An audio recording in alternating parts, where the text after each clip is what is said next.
นอนฮนมาถึงเท้าลูกขึ้น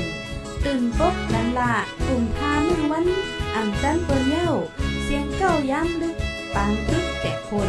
คิดกนนอนหนกตกตื่นด้วยหงอกจุ้มข่าวผู้เด็กหอกใจปกมากค่ะอ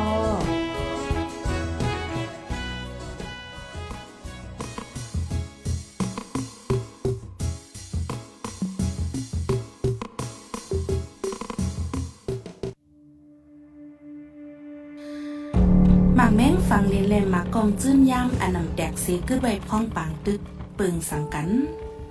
หมากแม้งฟังลินอันว่าในเป็นหมากอันจังแตกมีเสี้ยนห่างกลางต่อก้นห่างกลางต่อรถก้าเป็นเมี่ยวอันมกฟังลินไว้สังวาสีก็ไม่เหยียบยะอำนั้นเรียบไปจ้อมหิมหอมอันมีหมากแม้งฟังลินไว้นั่นเลยจึงมันจางแตกตื่อใส่หมากกองจื้นย่ำอันขึ้นไว้พ้องปางตึกอันวานันเดเป็นหมากป้อมอันทืมใส่กันหมากลงอันยื้อใส่กันหมากหมอถาลงหมากป้อมอ่อนหมากกองลงอันยื้อใส่กันสีอ่ำแตกขึ้นไว้เป็นลูกอ่ำนั้นแตกเหี่ยวสีขึ้นไว้เป็นจากมันเจอแน่หมากกองจื้นย่ำอันเจ้าเหี่ยวสีอ่ำแตกอ่ำนั้นอันไปเจอสีแลตั้งใจปล่อยแป๊ดไว้เจอในกอเด็กไก่ไหลหันจ้อมหวานจ้อมคงเป็นเครื่องเลี้ยวจะเนื้อปางตึกวันในสีดาจางเป็นพี่ดอกรุ่งซื้อเกวียมก้าจางจุ่มตือปลากวนเมืองผักกาดปลาลูกก่อนค่ะโอ้ปึงลงได้ป้อหันแมนหมากกองจื้นยางจึงอย่าไปกวาดตือลาให้ออนกันเวไกให้ส่งข่าวจู้ผู้เกี่ยวข้องผู้มีปนพรในวันในขงไว้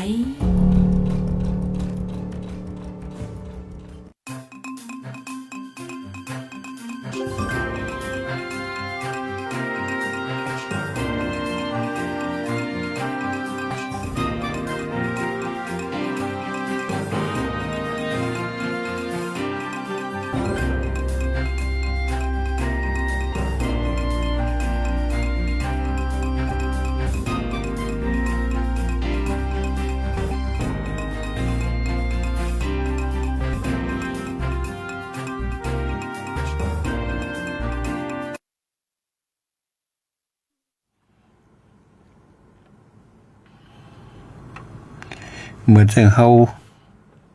ใส่เรื่องคิวเลี้ยงที่ถูกกว่ากูที่พักดูเข้าพักดูออกค่ะ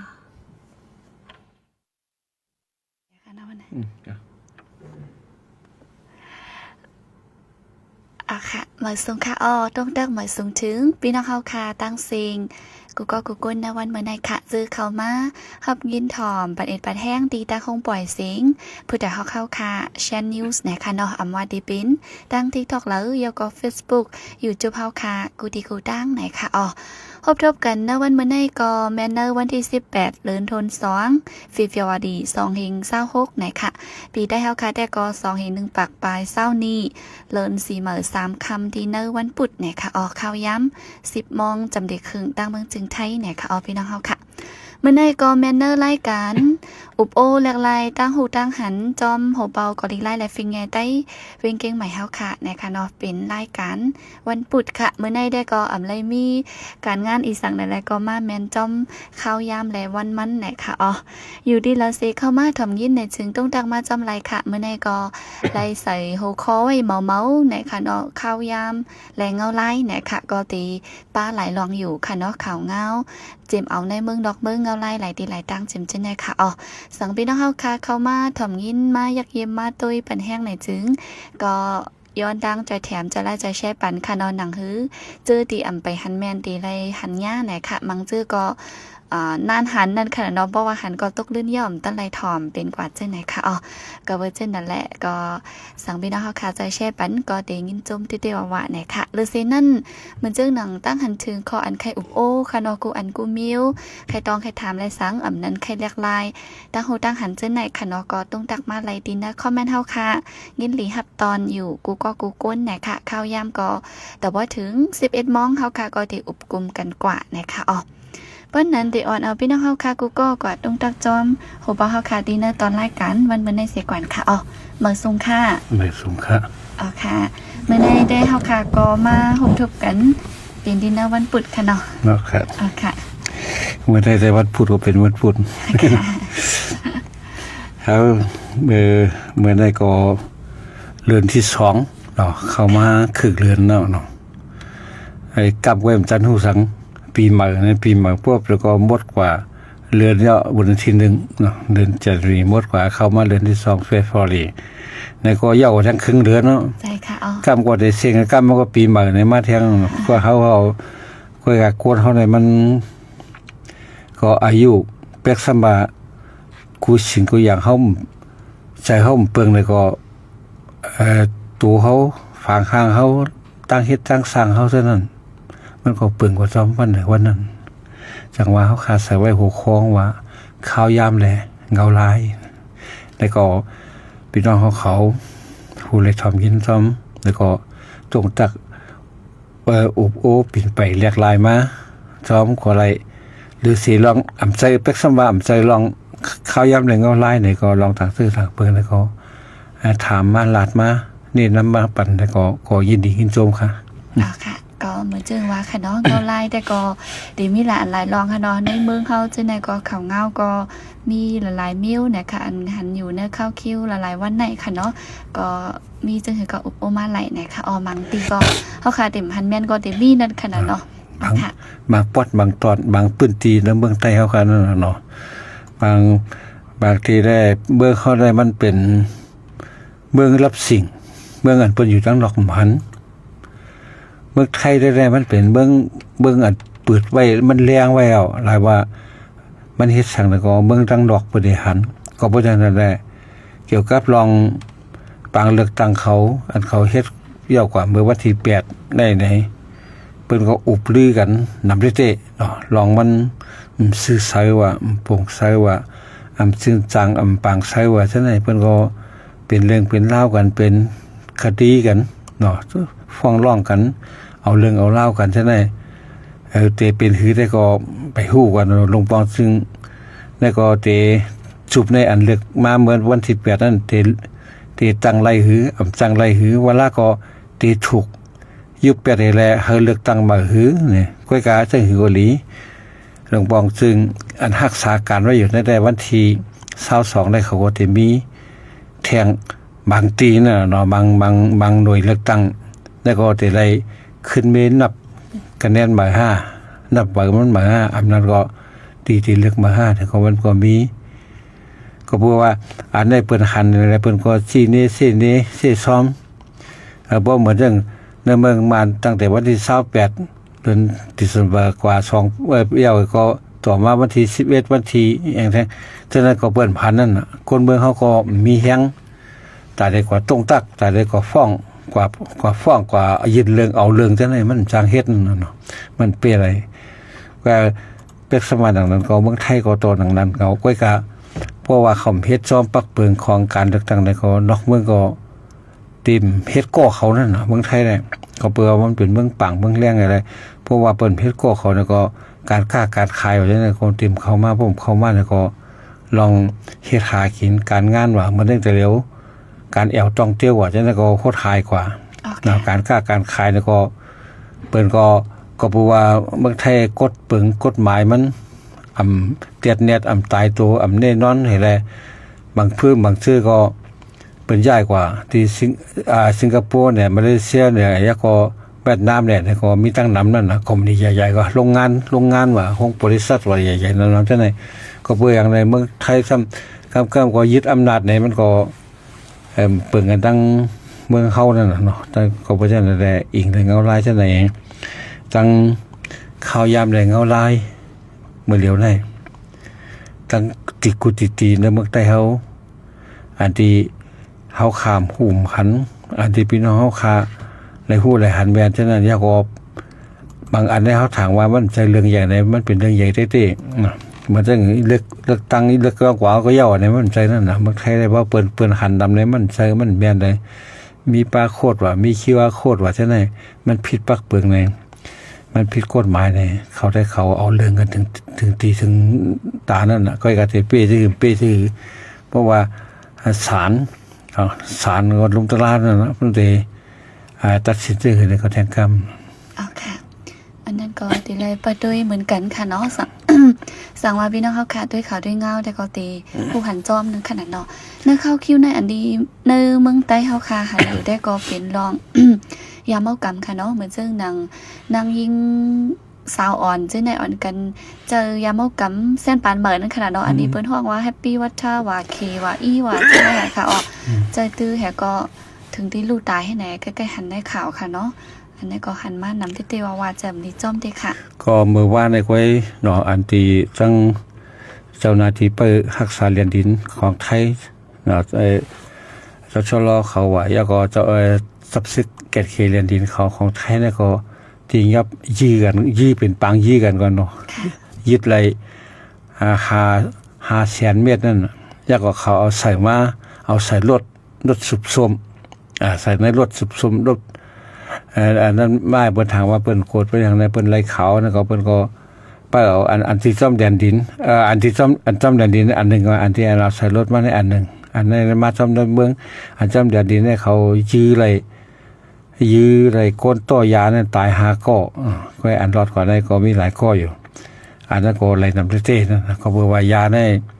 มันก็ขึ้นมาเฮิงนั่นกำป้อวันเมืองสุกซักมาศึกษาเลิกมาแล้วก็ยาเมากำเนี่ยก็ลึงเข้ามาเพราะว่ายาเมากำแล้วก็บ่อนปังร้องคาสิโนแล้วก็ปังร้องออนไลน์ว่าฉะนั้นมันก็อันฉะนั้นมันก็มาซ่อมนำหน่อยไล่อันหาเงินง่ายๆนั่นน่ะเนาะบ่ไล่หาเงินง่ายๆนี่แล้วก็อันถูกแปดถูกเลียนถูกหลอกกันก็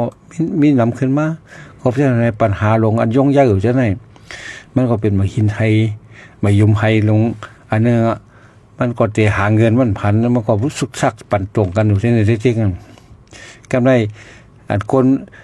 คนมีเงินสำเอาเงินเอาสุกเอาเสเอาปันเจ้าหน้าที่มีปุนพรเขาอันมีอำนาจเขาเช่นนั้นแต่ก่อนเช่นนั้นมันก็สร้างหายอะไรนั่นน่ะว่าเบิ่งหลายกว่าเช่นนั้นมันก็สร้างมีสร้างเปลี่ยนอะไรคน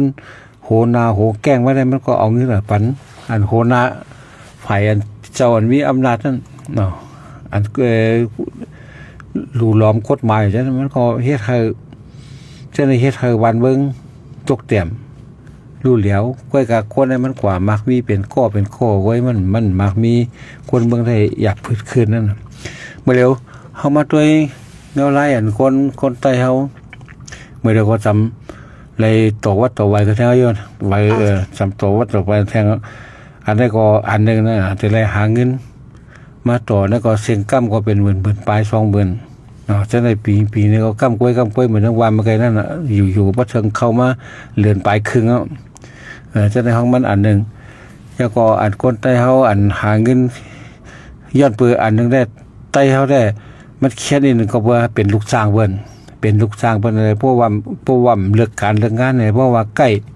ในมันก็มีการเฮ็ดอยู่ก็เป็กสำบาไรก็เยอะแต่บางซื่อก็ก่อสร้างหวังจังได๋บ่เฮ็ด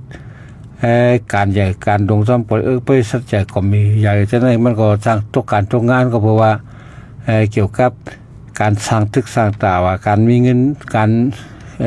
การตีสร้างตึกสร้างตึกอุดว่าจังได๋มันก็ต้องมีเงินนั่นน่ะเจ้าของมันก็เพราะว่ามันตุ้มตื้อลงไปมักมีเนี่ยก็มันก็สร้างกำไรอันนึงก็อันเหตุการณ์ค้าการขายอันเหตุการณ์มักมีอยู่ฉะนั้นมันก็จ้างขายต่อเพิ่มเหมือนจังคันอยู่นะในเมืองไทยนี่คนมีคนขายไงมันมีคนซื้อกันก็เพิ่มมีคนซื้อแต่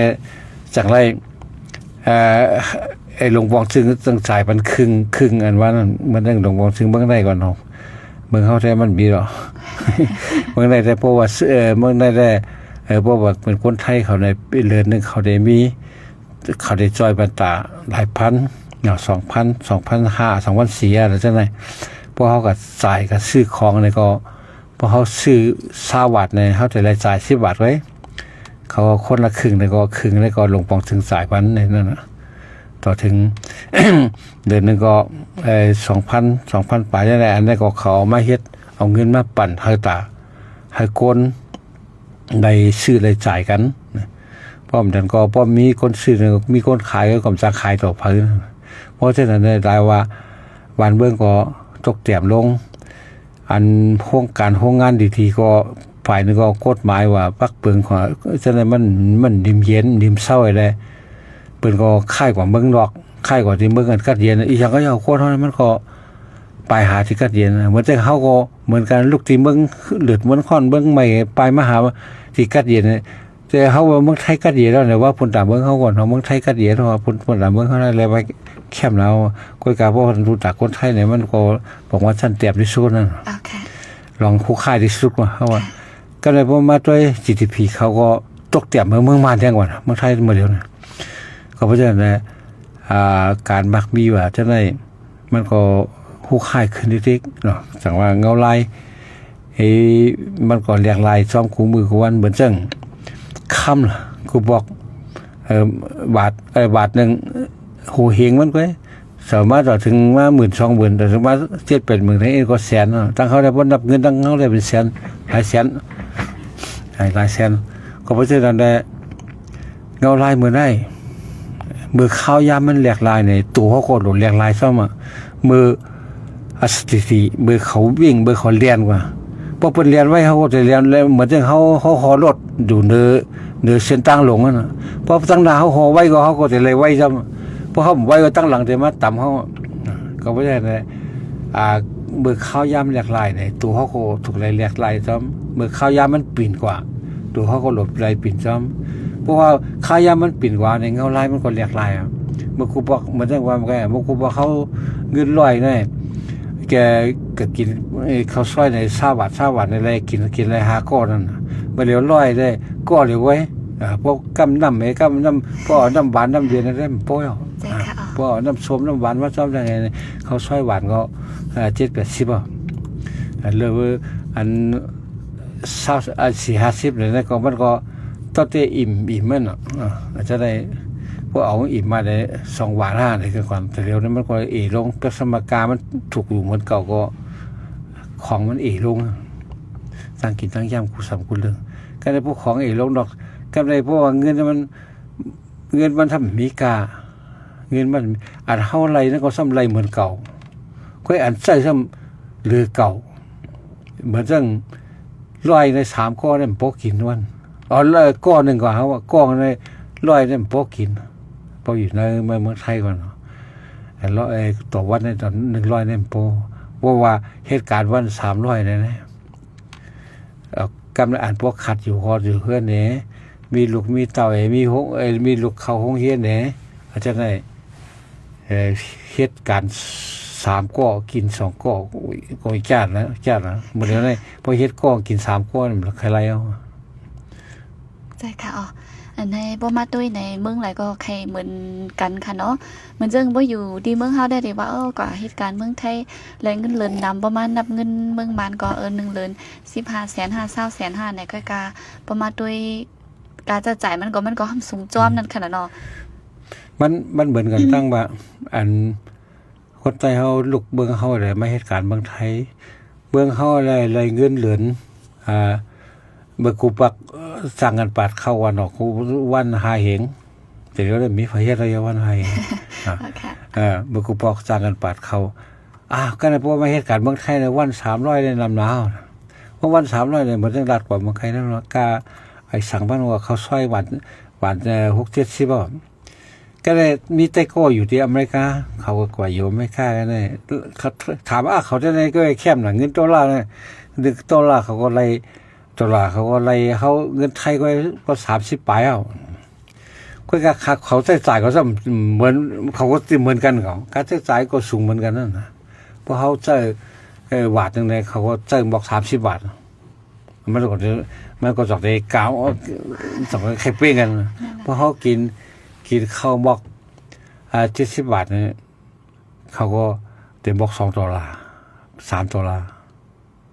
มันก็กว่าจำไรมันน่ะมันจะว่าถ้าเขาก็100 บาทเขาสมัยเขากินว่าเขาซอย60 บาทเลยเขา50 บาทนั่นไงเพราะ50 บาทเนี่ยเพราะ$มาเรียก$50เนี่ยมันก็ตี50 คูณ 30เนี่ยมันก็เป็น6 ปาก6 ปากเนี่ยมันได้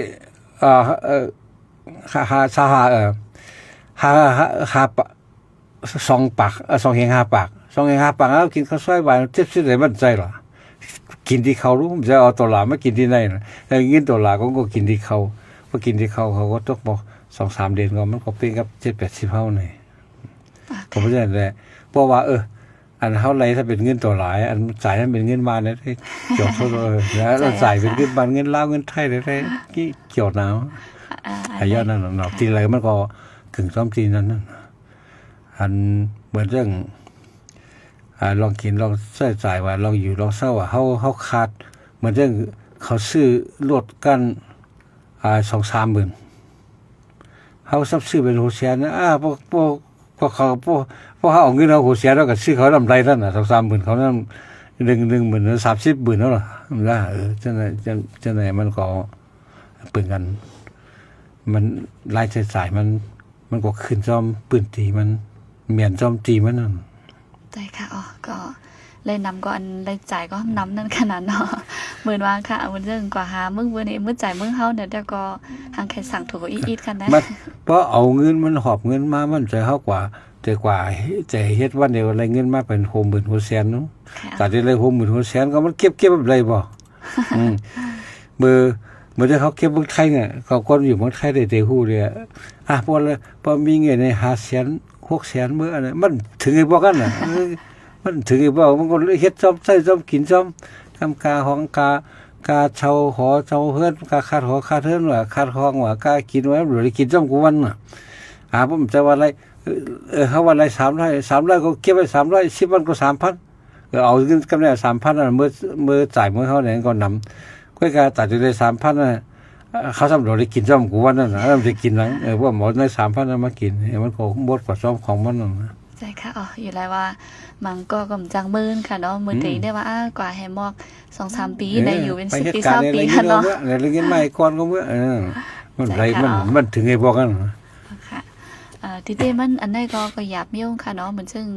ก็อยู่ดังที่ดังเมืองได้มันก็ง่ายเหมือนซึ่งเฮาวนนั่นขนาดเนาะ เหมือนจะเขาอยู่เมื่อเขาเนี่ยเขาก็เลยเช็คเฮ็ดใบพาสปอร์ตไว้เฮ็ดการมันมาอยู่กันได้หรือเฮ็ดแล้วนั่นก็เพราะเฮ็ดก็ซ้ำยุ่มเลยเพราะยุ่มเลยในเหตุการณ์ก็ได้เพราะเหตุการณ์ก็ว่าเจ้าหน้าที่เขาหันเขาก็ยอบเพราะเขายอบก็ติดคอกเขาไม่เหตุการณ์เพราะจะมาติดคอกตั้งหัวไม้อย่างนั้นลุงเบิ่งเฮามาเหตุการณ์ให้อะไรเงินมื้อแค่บ่ที่เหตุการณ์ก็ต้องหรือเฮ็ดวัดเฮ็ดไว้เขานั่นอาจารย์ก็มันก็ปั่นตวงจังได๋นะเหมือนเรื่องหมักนับไม่ปักไป8 ลูกก็นับตั้งกะเลยนับตั้งปักไว้8 ลูกนั่นมันก็ปั่นเวียนปั่นวนกันเพราะฉะนั้นตัดเสียง ใช่ค่ะอ๋อในก็ลองการจะจ่ายค่ะเนาะทางลองนึงซ้ำเหมือนจึงจังเมืองไทยเนี่ยก็ตีจ่ายเงินมันก็นำนั่นขนาดเนาะว่าหมอเก็บหมอหอมในได้ก็ ย้อนไปที่จ่ายเงินนำมาเพียวจะเรียกว่ามีเงินจ่ายนั่นเพราะว่ามันจังว่ามันไกลนะคนขายคู่ขายของงอนขายไอ้กัดหน้าตัดพะเยนั่งเขียวนี่ก็บ่มีคนซื้อนั่นบางเสื้อได้คนขายโคในกว่ากุฏิกัดนัดในกัดวงเหมือนเฮาก่อนเฮากัดวัน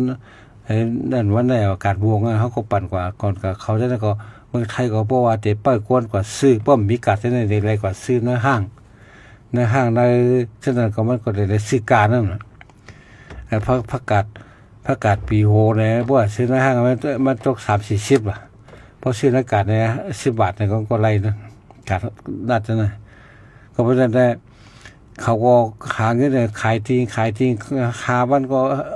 กว่าตั้งหาที7 วันกว่าตั้ง7 ทีในเสตาก็บางทีในกว่ามันไรเงินนั่นมือข้าวผลขั้นน่ะบางซื้อที่ขาเอา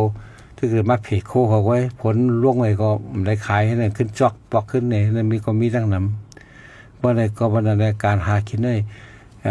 เบิ่งเฮาจ้าแล้วก็เมืองไทยก็เหมือนกันอย่าไปทางอย่างเมืองไทยอ่อนกันมากที่กันมาเรื่องมากก็มาเรื่องหันกันนะถามด้วยวันอะไรเวียงอะไรก็แต่มีคนอันมากูเวียงก็บ่ได้แล้ว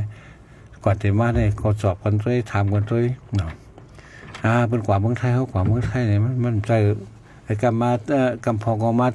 ติดคอกติดคุกว่ะกำพองมาตุกมาขานใส่ว่าจังนั้นมันจังกวนคำเบียนแล้วก็มือเขาเปิดมือเขาไปเมื่อนั้นเป็นกวนย้อนจังได๋ต้องนำคำเบียนนะที่เฮาได้มันไกลนั่นน่ะเพราะว่าเชียงใหม่เนี่ยมันไกลทั้งคำเบียนเพราะในกรุงเทพเลยน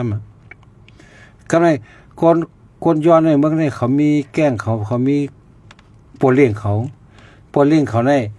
กว่ายับเอามาก็กว่ายับมาก็ได้ไอ้เขาใจย้อนนั่นก็ได้เขาเอาก็วางไปนะลูกเจ้ามาน้ำบางทีแรกมาเขาก็ส่งวันคนย้อนได้กับเปิ้ลกันได้ก็เปิ้ลกันได้ในเขาย้อนอะไรวันกันได้เนี่ยเขาบังคับด้วยนะก็ได้เพราะว่าข้ามาเนี่ยขับข้ามาเนี่ยก็เอาก็รถนั่นก็ห้าบใช่ปอกมาเอามานอนกอกกันเป็นทีเดียวกันเป็นห้องงานห้องอย่างเก็บของอย่างนั้นก็ได้เขาอันนี้ก็คนย้อนก็ไม่มีคนกินจิ๊กจอกในเขานั่นนะถ้าเป็นคนเปกินเขาเป็นคนย้อนเนี่ยเขาก็มีรองรอนแล้วทางห้างอะไรมาร้อยก็อะไรเปิ่นเจ้านายเขาทั้งร้อยอะไรมาพันก็อะไรเปิ่นทั้งพันกำพองไอ้ว่าเป็นลูกอ่อนในรายว่ามือพ้องนั้นไม่อยู่กำลูกอ่อนในเพราะว่าหายผัดพอผัดเมย์เขามาจับตีนจับเอากว่าเอาเงียบกว่าก็ตัดตีนตัดมือไงเอากว่านั่งซ้อมโหสะพานร้อยจังไงให้เปิดเลยหันให้เปิดเลยอีหลูเป็นปันนั่นเนาะให้เปิดเลยอีหลูก็เพราะฉะนั้นเมื่อพ้องนั้นมีหลอนหายน้ำยาก็แทงอันก็ตั้งเบื้องขี่ก็ซื้อไตว่าซื้ออย่างจังไงก็มีตั้งน้ำนั่นซื้อไตกำน้ำได้ไตเราเขามาซื้อไตซื้อไตจังไงเก็บเงียบเอาเก็บเสียวจังนั้นหลักเอาลูกอ่อนมาจังย้อนเพิ่นนั้นนะเบิ่งใครก็มันก็การหากินเนี่ยมันง่ายเนาะกำในหลายที่ปอดยุโรปเขาปอดตะวันออกกลางเขาจังได๋ก็มันก็มีปัญหากันมาอเมริกาก็มีปัญหานี่แล้วมันก็ขึ้นภาษีขึ้นคอนเนาะขึ้นคอนต่อเมืองจังได๋แล้วต่างบางเมืองก็ได้ยุโรปเขาซะมันเป็นเจ้าเงินน่ะนะป้อมกว่าขายโคป้อมเอาก็ขายเมืองเขามันจักก็ขายแล้วเนาะก็นั้นได้แทงอันก็เฮ็ดออกมาโคของจังได๋ก็เจ็ดเย็ดมาขายเจ็ดเย็ดมาขายในเมืองไทยจังได๋ก็ได้เมืองไทยเนี่ยพอแต่มาเฮ็ดโรงงานได้มาเฮ็ดโคออกเลยกาขันมันกาเลยเสียนอันเฮ็ดมาเมืองเขนกาขันอันเฮ็ดมาเมืองเขนเป็นซั่นว่ามันขามมันทวนแล้วก็มันก็ใช้ไหลดีอยู่นั่นน่ะเฮาว่า2 เดือนว่า 2-3 เดือนเนี่ยก็ยังดีเสพวกอันนี้มาทางเมืองดอกให้มันก็เตกลางสิเป็นหูพันหูหมื่นมันได้ซั่นน่ะก็บ่ได้อันมาทางเมืองเขซะโอ้โหนั่นน่ะมาทางเมืองเขเขาเฮ็ดเหมือนเปิ้นอะไรอยู่แล้วก็เหมือนเปิ้นอยู่ค่อยกามันอยู่หึงไรมันทวนเลยหึงเนี่ยมันเจียวกวายนั่นกว่าเอาพวกนั้นเพิ่นจังได๋แหละเมื่อเหลียวเมืองไทยได้โรงงานว่าจังได๋ก็ล่มกว่าก็มีทั้งนำค่ะมีเงินสร้างขายมันได้พอเฮ็ดออกมาการใช้จ่ายการคนงานนี่การเฮ็ดกูลองๆเองการไฟก็กาขึ้นการไฟก็กาก็เลยพอมาเฮ็ดได้อันโคออกมาเนี่ยมันกาเสียนเปิ้นเฮ็ดเมืองขี้เฮ็ดเข้ามาเมืองขี้เฮ็ดมาเหมือนจังไปวางiPhone อะไรอัน iPhone ของเมืองขี้ก็มีล่ะไอโฟนของเมืองเขียนว่ามันก็เป็นอันปลอมนั่นน่ะเนาะ5-6 เพลงของอเมริกาเขามาเป็น 30,000 ก็ออกมาก็ 30,000 อาจจะไหนมันคนกันคนอันมีเงินได้มันก็เสื่อนอันปลอมอันแก๊กมันใช่อะไรก็ปองใช่อะไรก็เลี้ยบ่กันนั่นก็แต่ว่าเป็นคนมีเงินได้เขาก็แข่งกันซื้ออันดีอันแค่มันนะอ๋อค่ะก็การเมืองแขก็เขาก็มีหลายเส้นกันเนาะเหมือนจังว่าเพราะว่าในเมืองเขาได้ก็เป็นทางมิวเฮ็ดเข้มๆนะคะเนาะใจในเมืองเขาแต่ต่างเมืองได้ก็เฮ็ดนั่นขนาดนั้นบางทีเขาก็มีอยู่3อย่างนั่นน่ะอ๋อค่ะอันนึงก็ขายในห้างอันดีว่ะอย่างดีใช่มั้ยอันนั้นขาย3ล้านอันนึงขาย3แฟลตฟอร์มขาย3ตังค์ขายซ้ำๆกันเหลือเขาละเหมือนจังของบางทีบางร้านเนี่ยฮะดูว่าเขาขายโคย่อยของย่อยจังได๋20 บาทอัน20 บาทมันก็เดี๋ยวก็เยอะมันก็คันละอันละ20 บาทจะก็มีทั้งนั้นอาจจะมันได้เพื่อเพราะเขาซื้อในห้างในมันก็30-40น่ะบางอันนะบางอันก็ราคา60บาทซั่นน่ะบางอันก็เป็น100ก่อนก็ที่เพราะว่าเขาขายที่เขาขายร้านย่อยๆจังนั้น20 บาท1อย่าง20 บาทเนาะงาน20 บาทเนาะอ๋อค่ะ ก็กาจิตใจก็เหมือนว่ากาค่ะเนาะย้อนนั่นแหละตอนเหลียวในเหมือนเจิงวางค่ะปกติว่าไปกินก็เหลียวเฮ็ด5สังหารไหนมันใครกลุ่มค่ะเนาะย้อนนั่นแหละก้น1ก้อนเนี่ยก็มีการ1อันก็ไปเป้งป้อนค่ะเนาะเป็นมีเงินเข้าตั้งเหลียวก็นั่นแหละมังจื้อก็เฮ็ดการหลายอันเงินเข้าหลายตั้งให้ไหนค่ะนะแล้วแลก็จังจ้อมมาป้าเหมือนเจิงว่าอันดีหยอกแลนกันว่าเช่นได้ค่ะเนาะมังจื้อก็ห้อยโซนว่ามันลงตื้นล่างจอมเฮาแหลมโดเฮ็ดทั้งก็แลเงินจังได๋มีมานำหนาค่ะเนาะสแกมมือเขาค่ะโคเซ็นเตอร์เขาซั่นค่ะอันนี้ก็เพราะว่าอำว่าดีลีซียุ่มง่ายในจึงก็จังป้ากว่าจอมนั่นขนาดเนาะอันเขาก็เฮ็ดนั่นใจอยู่เขาปันเรือน 4-5 หมื่นนี่ก็ออกมาขึ้นแล้วใจค่ะพวกเขาว่าได้เขาก็ไล่อยู่เพราะเอาออกมาขึ้นจากในปลายออกมาก็แล้วกว่าเขาเต็กเขาขังไว้ก็เฮียอะไรเขาก็กูข่าวเขาโหนั่นเนาะก็ออกขวาในเตหู้ที่อยู่ที่อย่างเขาเตหู้เราเขาในเขาก็แล้วว่าปันให้ออกมากำดำได้จอมมาอย่าไปว่าค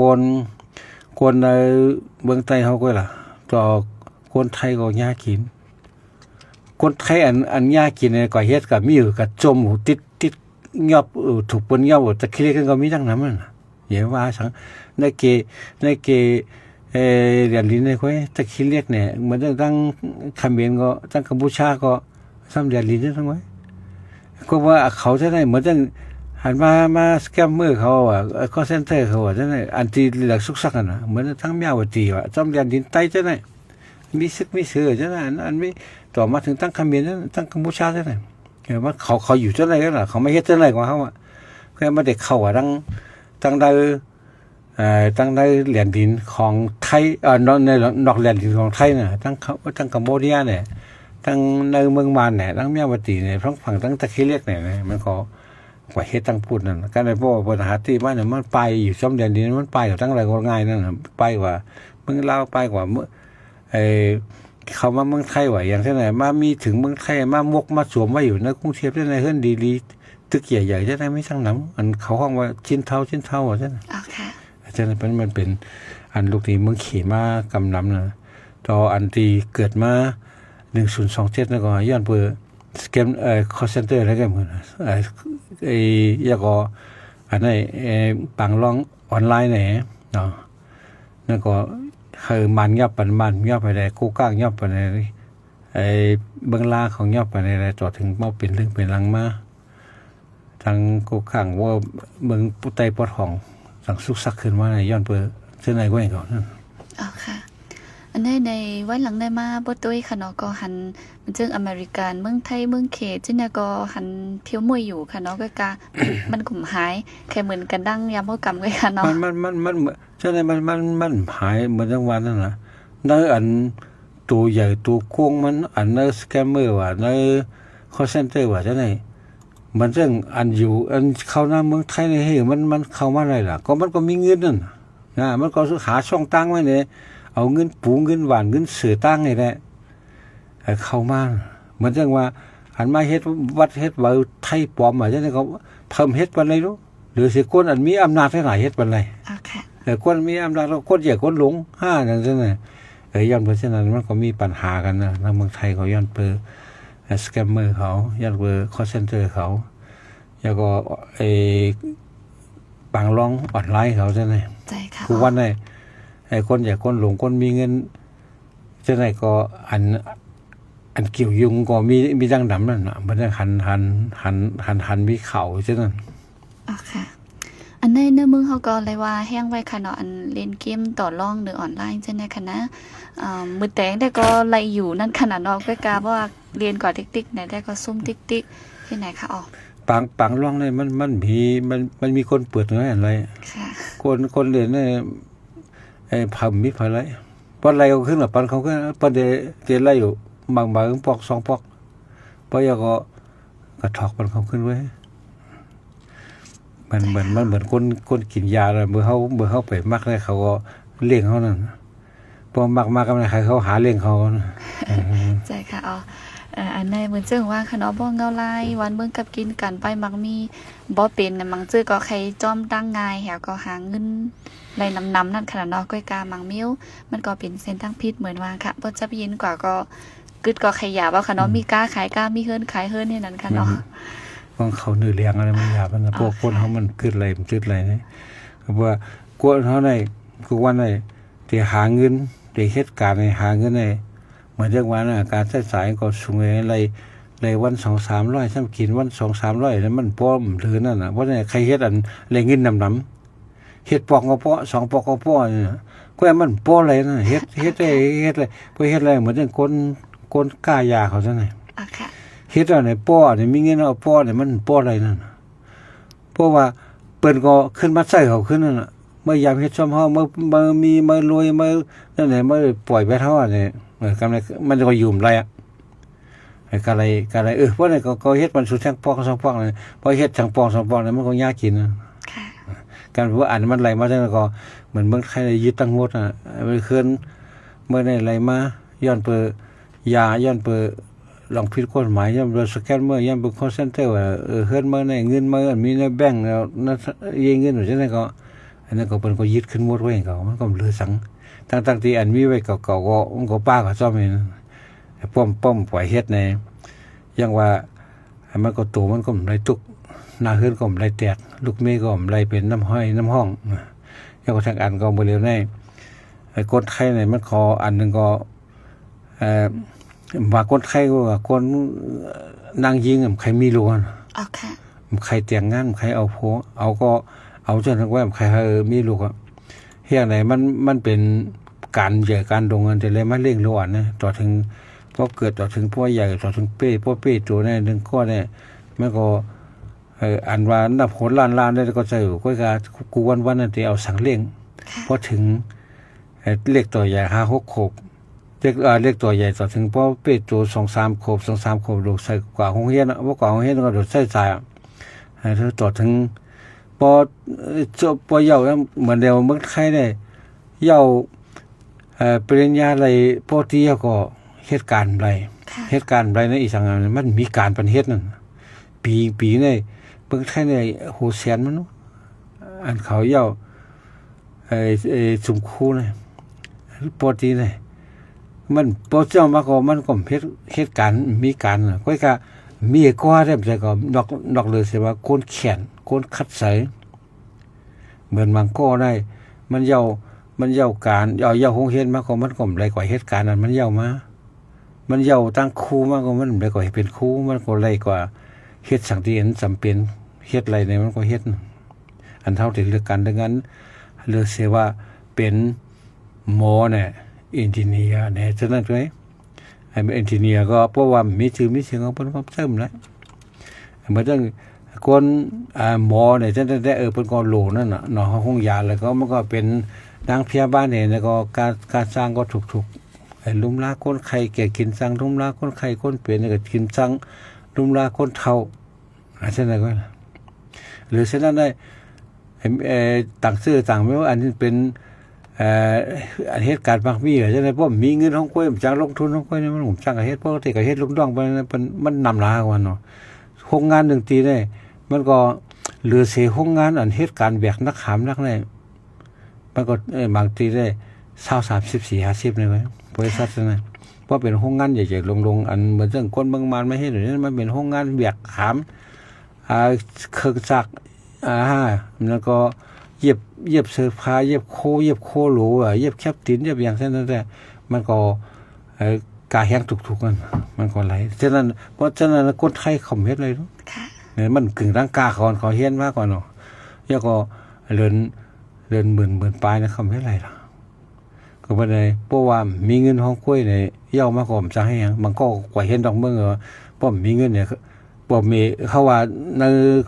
นาเฮือนเขามีเงินเนี่ยเขาก็มาเขาก็เฮ็ดเย่าเมืองดอกเขาก็เฮ็ดการอยู่เมืองดอก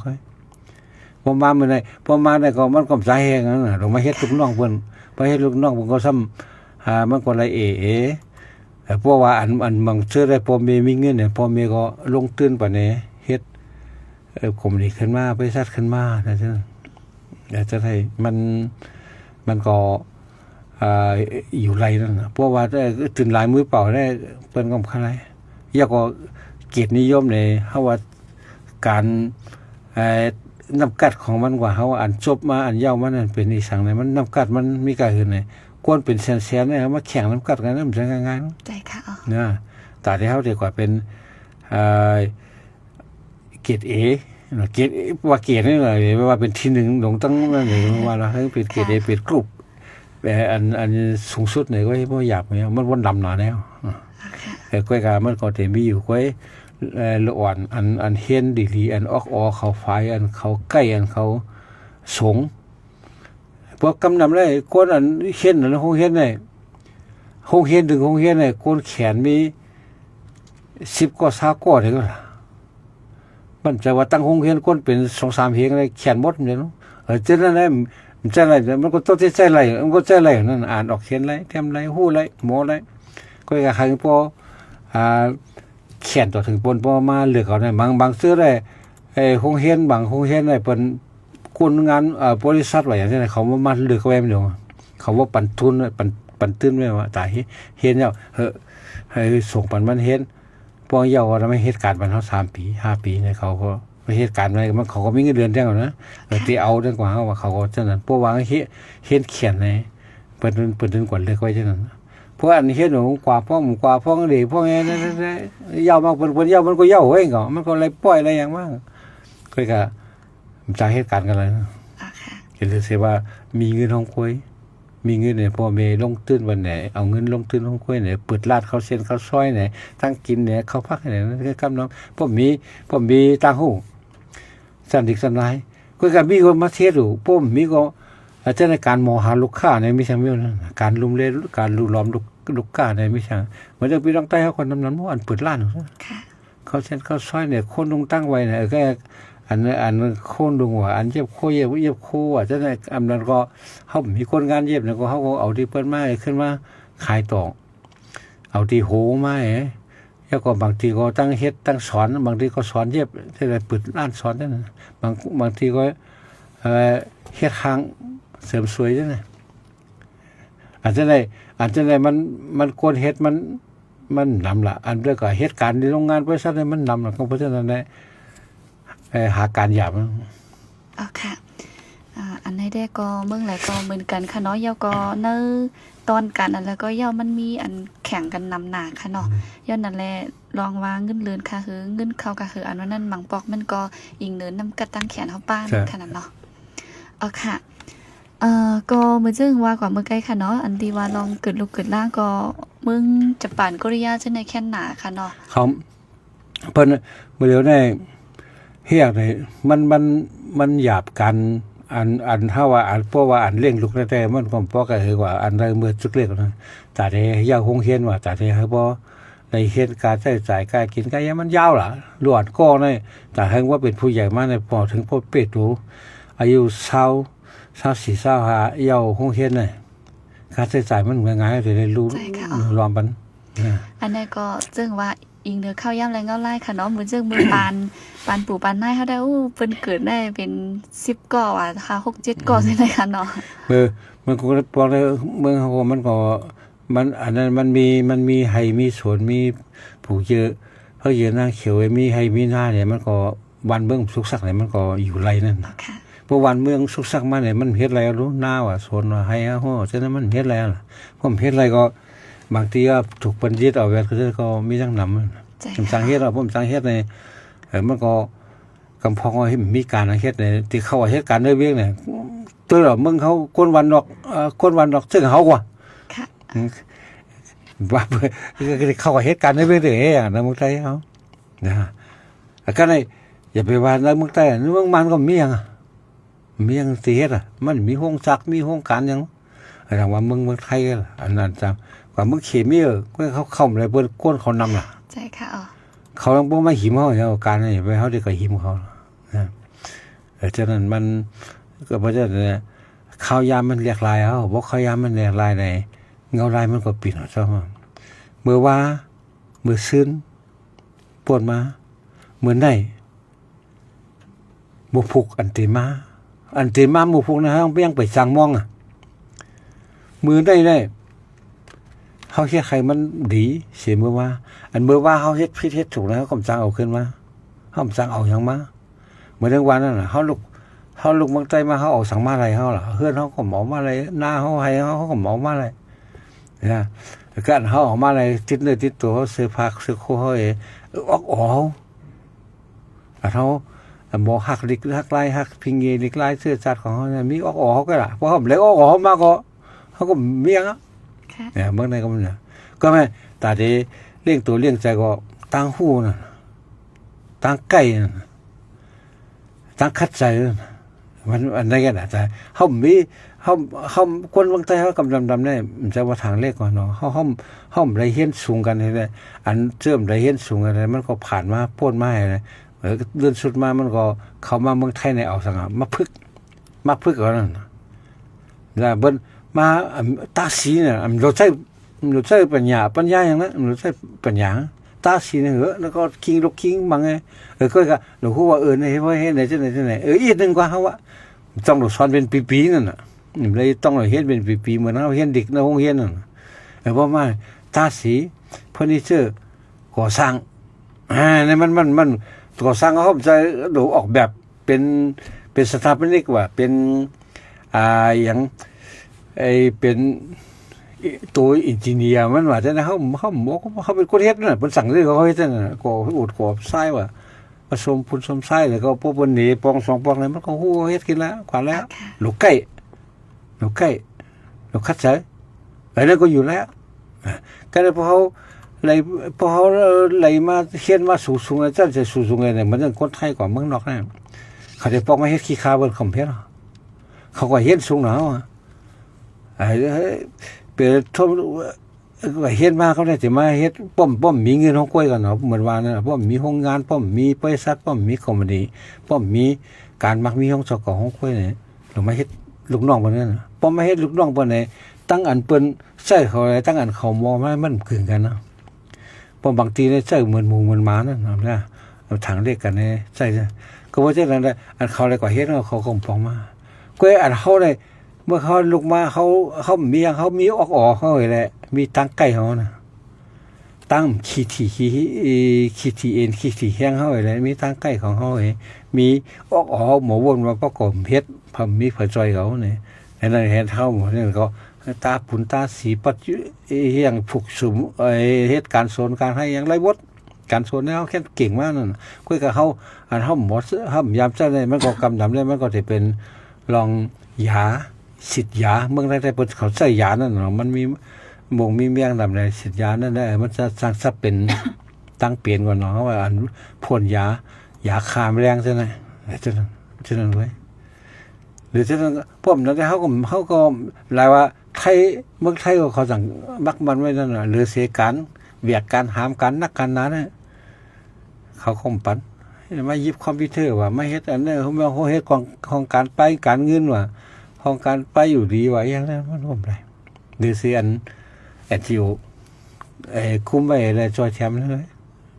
พวกไทยนี่มันเลยอ๋อค่ะนั่นก็เป็นหลายรองค่ะเนาะ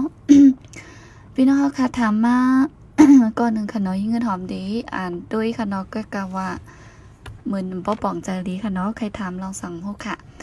เมื่อซุงค่าในอทำใครย้อนถามพอง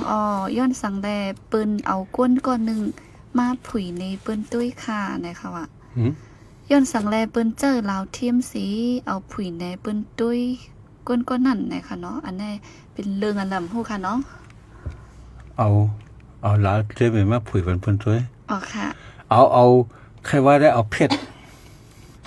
เอามาเปิดเพชรเนี่ยนี่คือจึงหูค่ะนะยิ่งถอมก่อมป้อป่องลองตั้งดีค่ะเนาะ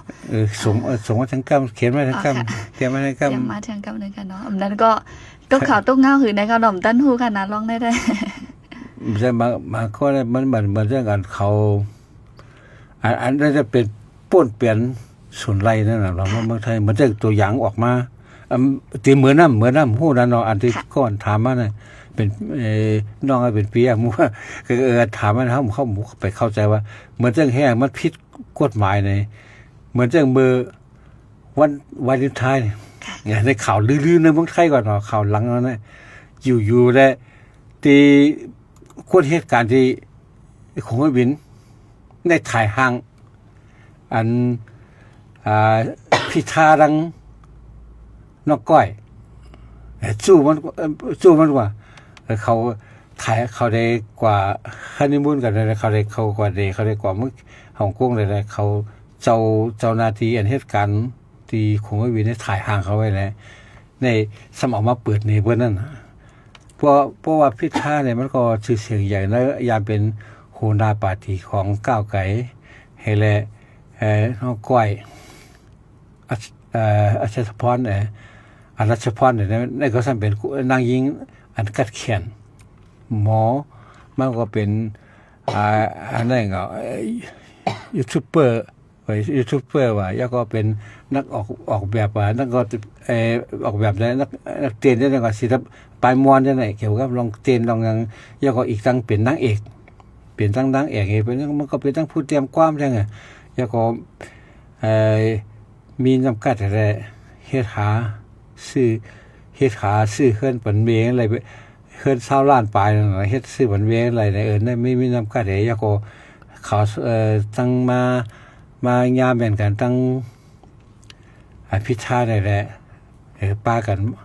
มาเป็นแฟนกันว่าเป็นแฟนกันเลยป้ากันกับฮ่องกงไหนก็ได้กับที่สนามบินเขามาถ่ายหางออกเป็นคนมีชื่อเสียงนั่นอย่าเป็นคนมีชื่อเสียงคนเหตุการณ์นั้นพนักงานนั้นสั่งถ่ายห้างเขานั่นนะก็ถ่ายปืนออกมาเนี่ยปืนออกมาทั้งเฟซทั้งออนไลน์จะไหนก็ในอันนี้มันก็ผิดกฎหมายในทั้งผู้ป้องกันผู้จัดการของทั้งสนามบินก็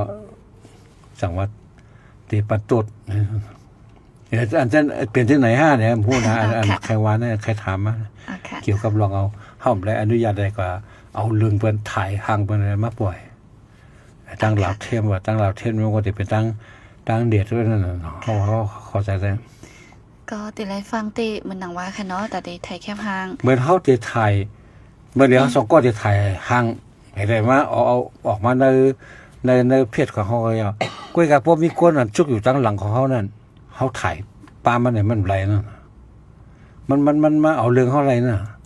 ก็พอเขาพูดว่าก้นก็มาจุกตั้งหลังไงเขาจะเลยลบแปร่าอันนั้นก็เขาจะเลยปิดหน้าปิดตามันแปร่าอย่าไปทายใครอย่าไปใครขันเลยคู่จักนะอันนั้นเขาที่เต้นได้หาสองกองเงินหอมไหมเขาถ่ายกันไว้เขาไม่ได้ถ่ายก้นตั้งหลังเขาก็กับเขาสมคุกจะเลยว่าก้นอันจุกตั้งหลังเขานั่นมีอยู่ไงเขาคุกจะไหนก็ว่าถ่ายเนี่ยเขาก็เอามาปืนเพลนนั่นเด็ดแล้วเขาข่มไปยังเขาก็ถ่ายน้องเงินหอมไม่เงินหอมก็ตายเขาแค่เนี่ยเขาข่มวางเขาหัวเนี่ยเอาลูกเพชรนะลูกนั่นก็คนตั้งหลังเขาเนี่ยมันไรนั่นแสดงมันก็สร้างเป็นไรอันนี้เมืองเปิดเป็นไว้กาคันลองส่วนใดในเต้นั่นนะส่วนใดโกนนั่นใช่ไหมอ๋อค่ะก็ ลองนับยำลองส่วนตัวกันว่าจำได้ค่ะเนาะพี่น้องค่ะถามมาว่าปอในวัดเตรียมไว้ว่ากรรมกรไหนเป็นการสังเนี่ยอ๋อกรรมกรเนี่ยมันเป็นการนักหนาการแบกหามเนี่ยกรรมกรเนี่ยมันโปมันก็อรุณมานะพวกเขาได้มันบางอันได้ก็ความของเขาถอยความมันก่อนถอยความของเขาอันน้ำมีน้ำที่ไหนมันมีไว้นั่นแหละก็เพราะว่าเขาได้ตกเป็นขี้คามาถึงในความเขาหลายว่ามันดื่มกว่ามันนะจากว่าบางอันก็เอาความมันใส่บางว่าก็เอาความไทยใส่เนี่ยเพราะว่ารัฐสื่อเนี่ยเพราะว่าแต่ก็มันก็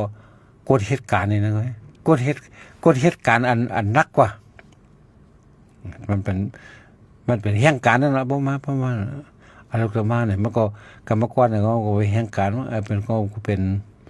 อารมณ์มาเนี่ยนั่นก็มันอันนี้มันแสกว่าเป็นเช่นหลายคนอ๋อค่ะกำนำก็มือหนึ่งวางค่ะเนาะแต่เป็นการแก้มนั่นค่ะเนาะเพราะเป็นไขมันนะคะแห่งการนะเพราะว่าการแก้มกันนักการนาเนี่ยเขามันก็เลยซับเสียย่อยกว่านั้นใช่ค่ะเพราะว่าแห่งการเนี่ยมันก็เป็นอันแบกอันหามอันก่อสร้างอะไรนี่มันก็เป็นแห่งการว่าใช่ค่ะอ๋ออันก็ได้แห่งการเนี่ยมันบอกว่าใจเอ็นแห้งก่อนเนาะเพราะใจออกเนี่ยอันมาเหตุการณ์ในออฟฟิศในใจออกนั่นน่ะเนาะใจคอมมาใจจะได้มันแต่ว่าเป็นว่าเป็นแทงอันนั้นเป็นคนเหตุการณ์นี่ พนักงานเนี่ยเขาไทยเขาว่าพวกกรรมกรเนี่ยพนักงานของบริษัทเนี่ยอย่างนั้น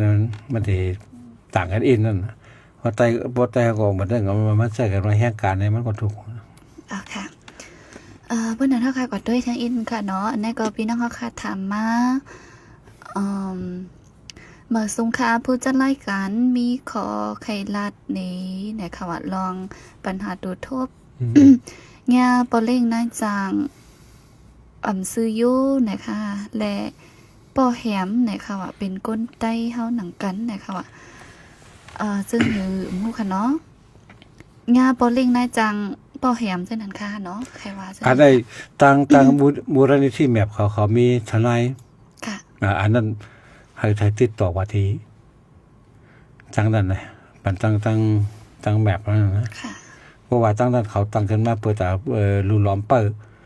แต่ในรูล้อมเปิดป้าแห่งการนั่น ค่ะ แมพเขานั่น ก็ย้อนดังใจแถมกว่าค่ะเนาะกว่า ติดต่อ อุบกันด้วยนั่น นั่น เนาะ ลองตั้งมันเป็นชื่อนี่นะก็เลยเขามีทนายเขามีผู้จ้างว่าความไม่เขาได้ปรึกษาเขาได้หารือชื่อนั่น ค่ะ พอเขามีตั้งออกข้อมผู้นั่นนะข้อมผู้เนี่ยเพราะว่าน้องเขาถูกโพดถูกอย่างนี้มันก็ไปซื้อในนั่นเอาเรื่องอะไรนั่นน่ะ ใช่ค่ะอ๋อ เอาเรื่องอะไรเขาพี่แต่เดี๋ยวมันโกนเท่านั้นพวกกันแหมกันจะไหนมันไรกันเนาะมันเอาเรื่องอะไรหมาบมืออะไรนั่นติดต่อดัง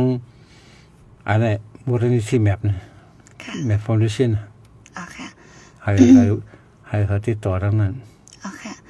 ก็ตักกว่าด้วยดี เพราะ เหมือนจึงดีFacebook page เขาก็มีค่ะเนาะอันนี้เขาปล่อยเสียงไว้ค่ะเนาะตักหาที่นั่นออนตั้งก็ไลน์นั่นค่ะเนาะเขาก็ติดจังขึ้นสืบกล้องเหมือนกันนะคะ กล้องหาตัวนี้เขาสนใจในสายตรงตั้งนั้นน่ะเกี่ยวกับรองกฎหมายแห่งการใช่ไหมแล้วเขาได้เป็นปุตตาตั้งขึ้นมาปุตตาดูล้อมเปิดป้าปันแห่งการ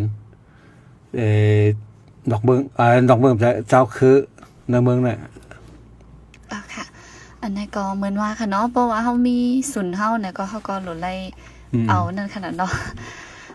มันอาจจะมันผิดปักปึงมันผิดกฎหมายแล้วจนว่ามันผิดกฎหมายเพราะห้อมอะไรมีทางเพศอะไรควรเฮาในโป้กันแหงบ่ได้เมืองเขามีเมืองเขาก็เอากันตายกับจังแหงกันเมืองในมันไรกว่าเฮาอ่ะ ค่ะ เขาผิดหรือว่าเขาโป้ห้อมไรนั่นน่ะเขาผิดหรือก็ต้องดูเอาเรื่องเขาปันตำรวจมันยาเพราะว่าอย่างเช่นนั้นเพราะเฮ็ดผิดก็เขาได้มาโป้เขาทุกเขาได้ไร อ๋อค่ะ แต่ให้น้องติดต่อดังแบบนี้เช่นในปันยงวันกล้องวัน อ๋อค่ะอันนั้นก็พี่น้องเขาค่ะติดต่อดีอันดีมากออกรายการที่เฮาค่ะเนาะ กำมา จุ่ม น้ แห่ อง ง การ เขา ยิ่งค่ะเนาะเพราะกำ12 โมงเดมากค่ะนะอันนั้นก็ปีเขาก็ต้อง1รองแห่งการเจ้าในค่ะเนาะอยู่เมียมว่าอุบด้วยคันตั้งเขาว่าตีจังกล้องปันตังตีหืออันนั้นก็ตีจังใจแก้ลีถือเนี่ยก็มันก็ไล่นั่นค่ะเนาะ เขาว่ามันเกี่ยวกับตั้งเหตุการณ์นั่นน่ะ อ๋อค่ะเหมือนสูงค่ะอยู่ที่น้ำรันสีทอมอยู่นะคะกาปัดเข้าที่เมืองใต้ได้1 วัน 20,000ยอดค่ะนะคะ อ๋อกินต้นน่ะนั่นน่ะก็เหมือนกันไอ้ตาตึกต้องเอาครับหาเองนี่ ก็เป็นลายปุ้นเนาะค่ะนะ ซ่องเหมือนในทุกเรื่องนั่นใช่ ก็จะเป็นหมอก200ปลาย200เท่านั้นค่ะยะเนาะ100ปลาย อย่างนี้ถูกสิเนาะยัง ค่ะ เพราะเสียนึงก็ 700 จะเป็น800ปลายค่ะยะเนาะ 800 ก้อนนึงแล้วก้อนนึงก็เหมือนกั แต่เขาว่า ถ้าเพียง 800 ได้ แต่เขาว่า 800เป็นค่ะ ลาม เนาะ มาบอก800เพราะว่า 20,000แล้วก็ให้800สุก100ปลาย200เต็ม ร้อย ค่ะยะเนาะ 200มันถึงว่า ถึงเพราะร้อยไปนั่น ค่ะ ได้ไปยังถึงมีคนเฮ็ดหรืออะไรเพราะมันเบิ่งเขาก็เหมือนกันนั่นน่ะมันบางบอกว่าการสร้างมันเอกก็อะไรคนเฮ็ดได้มันก็ว่าเอกคนสร้างได้มันก็นำนั่นน่ะนั่นแหละธรรมดาก็มันก็บ่กูบอกได้เปิ้นเบิ่งเขาได้เปิ้นเดี่ยวกันเลยล่ะเดี่ยวกันนั้นว่าเขาก็ซอยมือซอยเอามือกันนั่นน่ะเนาะว่านกันนั่นน่ะ เฮ็ดต่อเฮ็ดเฮือนเฮ็ดโป้เข้าปาดเขาได้เพิ่นมันกันเหนียวกันเหนียวกันเนี่ยมาใส่เขาอ้าก็เอามือมันแหนมันนี่ก็ในเฮือนได้เฮือนหรือเฮือนเตยใส่ปาดซื่อนะ20,000นี่ก็ได้ว่าเพราะว่าตัวคนสร้างเนี่ยก็จะง่ายๆของเขา ใจ 20,000 ค่ะอ๋อกว่าคนเฮ็ดได้ก็ละเอนั่นค่ะนั่น มันก็ถึงวัน300เนี่ย เอาค่ะยินหลีปันตั้งฮู้ค่ะนะคะว่าเนาะยินจมเหมือนกันค่ะเนาะเหมือนเจิงว่าค่ะก็กับสืบด้วยหลายตีนั่นขนาดเนาะ แล้วก็มันต้องเข้ามาก็ว่าตอนเที่ยงตอนบ่ายมันก็ขึ้นก็เฮาติดต่อมาทางก้ามเนี่ยนะ อ๋อค่ะ ไป อ๋อค่ะมังจื้อก็อยู่ดีแม่ห้องซ้อนใจถ่อมนะคะน้องยินจมค่ะวันนั้นวันมื้อใดได้เฮาค่ะที่มีบล็อกในก่อนค่ะเนาะข้าวย่ำหรือก่ออีกนึงเยี่ยวไหนค่ะอ๋อลื่นสุดจ่องที่ใครส่งสั่งถึงพี่น้องเฮาค่ะซึ่งหือพองค่ะ ตอนนั้นค่ะคือวันนี้มันก็ปีนกว่าแรกกว่ามือว่าแล้วมื้อไหนมันก็เหมือนกันมื้อไหนแล้วมือผูกก็เต็มเหมือนกันกล้วยก็มือว่าเขาป่วนมาเยาเฮากำจังก็เอาสั่งมากขึ้นเอาอ่ะอันนั้นเฮ็ดผิดเฮ็ดถูกก็จะนำสั่งเอาสั่งมาผิดเอากำจังเกก็ได้มื้อไหนแล้วเฮาหลุเฮ็ดอันดีที่สุดแต่แคมที่สุดดีที่สุดบุญตาตัวเขาบุญตาตรงวงเขาบุญตาเสื้อสาเท่าวันเมื่อเขาก็ลีก็อันแล้วก็ไล่อันแล้วก็ลีนั่นน่ะเฮ็ดอะไรก็นิ่มเฮ็ดอะไรก็มีฮะแล้วก็พอที่เปิ้มือฟุกไอ้มือฟุกมันก็ยังไปมาเนาะมือฟุกก็ยังไปมาเหมือนในนั่นน่ะอันเขาอยู่กันมันเหมือนในครับวันในมือเหมือนในเขาเฮ็ดดีที่สุดแต่เขาหลอดกว่าถึงมือฟุกไรลำบากไอ้ปัญหาคุณลองอย่าเพิดลองอยากกินอีกอย่างคนเดียวอยากก็ใช้สติปัญญาเนาะสติปัญญาก่อนเนาะสติปัญญาให้แล้วตั้งปัญญาการถ่อมปัญญาการลาดปัญญาการเฮ็ดให้ตั้งเฮาความกันตั้งสติปัญญาไว้แล้วคัดใจกันขวานั่นน่ะเนาะอันนี้เป็นปุณตาตัวเจ้าก็เฮาอยู่รอดได้กว่าถึงผู้พุกอันเมื่อว่าได้เขาป่วนมาเขาอย่าไปก่อหวังสังใจใหญ่สังมันขึ้นอันเมื่อว่ามีเมื่อในเขาหลวเฮ็ดดีไว้ที่สุดครับค่ะก็บรรดาไม่ได้มีหนังไหนนะคะเมืองเจ้อก็อยู่ตั้งหน้าไว้สิถอมอยู่นะคะอ๋อเมืองไทยค่ะเมืองไทยมูค่ะหน้าหวายพี่น้องหน้าหวายเอาไหนอ๋อค่ะทางไทยอ๋อค่ะบรรดาดีรัดมากเมืองไกลค่ะเนาะอย่าไปลืมไปมาถอมโปรแกรมให้ทำด้วยก็ไหลค่ะเนาะก็เดี๋ยวมีหมายฟงป้ากำเหลียวนั่นค่ะอ๋อโทรอุบจอมความใดก็ไหลความมันก็ไหลความไทยก็ไหลนะคะอ๋อค่ะมันก็เคยร้องปั่นหมายพ้นมาไว้หรอกกำมาก็มันก็กำมาก็ทั่วเขาก็ได้กำมาก็ย้อนหมายพ้นเขาเอาหมายพ้นเขาปั่นเขาเองนะครับใช่ค่ะอ๋อวันนั้นรายการวันพุธเฮาค่ะแต่ก็มื้อในก็มีบอกในก่อนนะคะนะจ่องก้อยขึ้นมาทบกันแทงวงเดมาค่ะยินจมกูก็ดีอันต้องดักมาอุบโอมาจอมนะคะเนาะขอบใจอย่านำกูก็ค่ะอ๋อมาส่งค่ะมาส่งค่ะ